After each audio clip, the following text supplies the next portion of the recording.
अयोध्या राम मंदिर और ट्रस्ट के अंदर मची ऐसी हलचल जिसने हर किसी का ध्यान अपनी ओर खींच लिया है।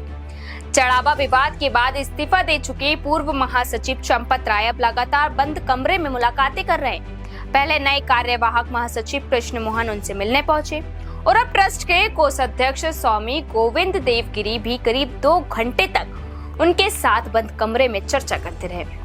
और हाँ, सबसे बड़ी बात यह रही कि मुलाकात खत्म होने के बाद गोविंद देवगिरी बिना मीडिया से बातचीत किए चुपचाप निकल गए। ना कोई बयान, ना कोई सफाई, और यही खामोशी अब सबसे ज्यादा सवाल खड़े कर रही है। आखिर इन बंद कमरों में क्या चल रहा है?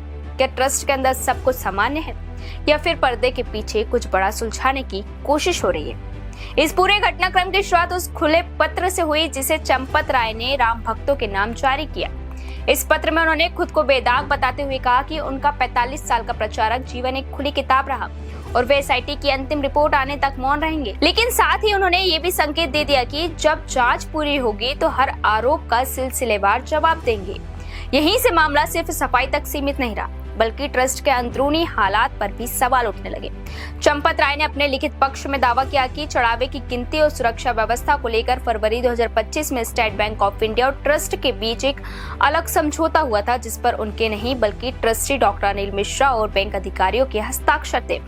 उनका कहना है कि उन्हें इस पूरी प्रक्रिया से दूर रखा गया। इतना ही नहीं, उन्होंने ये भी आरोप लगाया कि ट्रस्ट की बैठक में पेश की गई एसआईटी की शुरुआती गोपनीय रिपोर्ट बैठक खत्म होते ही सार्वजनिक हो गई।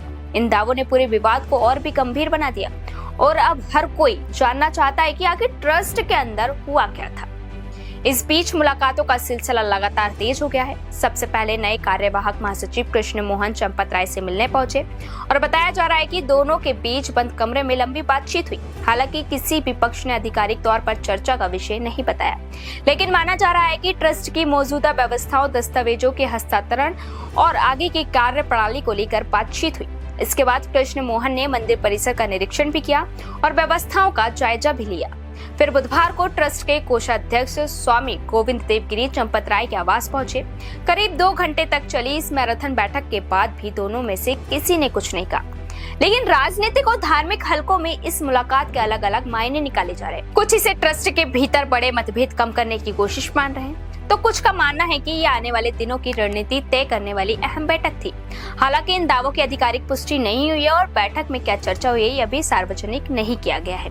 अब सबकी नजर 22 जुलाई को होने वाली ट्रस्ट की अगली बैठक पर टिकी है और माना जा रहा है कि उसी बैठक में कई अहम फैसले सामने आ सकते हैं, जिसको लेकर सवाल ये भी है कि एसआईटी की अंतिम रिपोर्ट आने के बाद चंपत राय आखिर कौन से नए खुलासे करेंगे और उनके दावों का ट्रस्ट की ओर से क्या जवाब होगा। फिलहाल अयोध्या में बंद कमरों की ये मुलाकातें लगातार बढ़ती खामोशी और एक के बाद एक उठते सवाल इस पूरे मामले को और ज्यादा चर्चाओं के केंद्र में ले आए।